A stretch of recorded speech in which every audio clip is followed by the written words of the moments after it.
Thierry de la Team L3, j'espère que vous allez bien, moi ça va super. On se retrouve pour une nouvelle review, la Cerberus de chez Poséidon.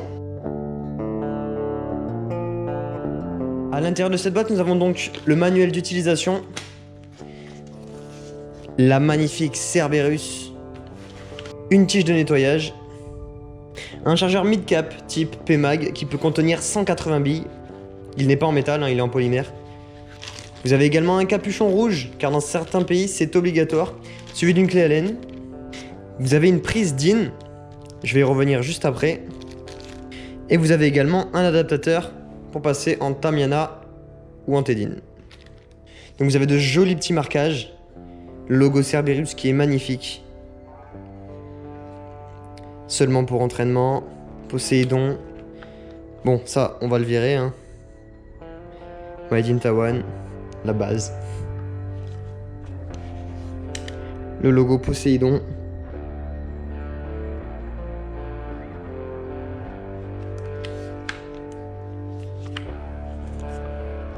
Vous avez donc une réplique ambidrex. Hein.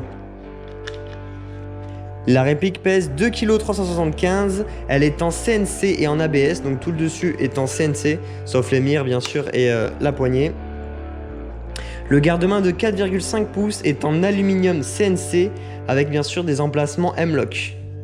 La réplique mesure 55 cm crosse rétractée et 64 cm crosse dépliée à fond. Le canon interne est en 6,05 mm et il mesure 118 mm. 11 cm seulement le canon. Comme mode de tir, vous avez le mode safe, semi et full auto. On y revient tout à l'heure lors de la séance de tir. Passons maintenant à l'interne de la Cerberus. La gearbox, c'est une gearbox V2 avec des roulements de 8 mm. Vous avez un moteur high torque 22 000, une chambre pop en plastique.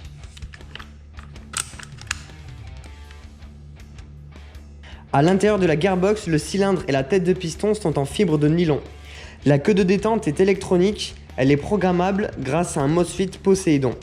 La crosse de la Cerberus peut être rétractée en appuyant sur un bouton. Vous avez ici un changement rapide de ressort, donc il suffit juste de dégoupiller grâce à la clé Allen qui est fournie avec. Vous dégoupillez, vous tirez, vous enlevez le ressort et vous remettez, vous recalez, c'est hyper simple. Vous avez également ici, dans cette réplique, un petit cache qui est fourni à mettre juste ici. Moi j'ai supprimé ce cache car je le trouve hyper gênant. Donc c'est très simple, vous mettez votre batterie à l'intérieur, vous fermez et vous remettez. Vous avez donc un adaptateur T-DIN qui est inclus avec votre réplique afin de passer vos batteries qui sont en Tamiana et les mettre en T-DIN. Mais moi personnellement je vous conseille d'acheter directement des batteries en T-DIN, ça sera un peu plus simple. Sauf si vous savez couper, reconnaître le plus et le moins et faire quelques soudures. C'est pas compliqué mais pour un travail propre. La Cerberus ne possède pas de blowback. J'ai pu moi-même la passer au Chrony.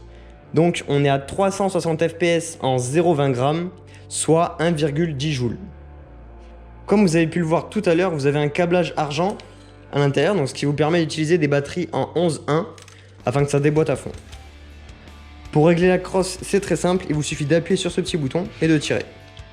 Si vous voulez sortir la crosse, il faut défaire en bas et ça sort tout seul. Pour la remettre, c'est pareil. Passons maintenant au test de tir. Ok, donc test de tir, on est actuellement à 20 mètres, donc c'est le bidon rouge. Je suis en bille 0,25, le hop-up est réglé, on va tester ça. En 20 mètres, pour une AEG d'origine, normalement il n'y a pas de souci. On part sur 30 mètres. On est maintenant à 30 mètres, mesuré au télémètre, toujours en bille 0,25. Il y a un peu de vent, mais ça devrait le faire.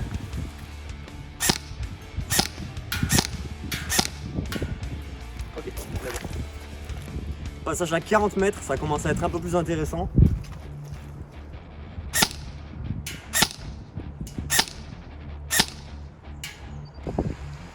On passe maintenant à 50 mètres.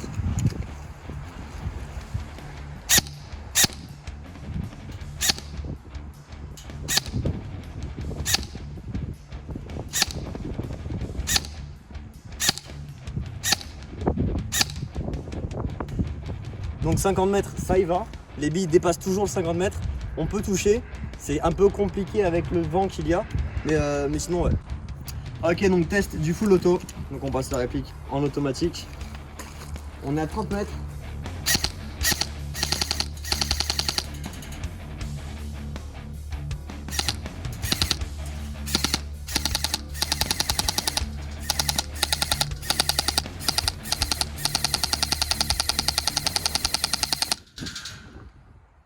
Ça fait le droit. Sur ce, j'espère qu'on se retrouve bientôt sur les terrains. C'était Léo.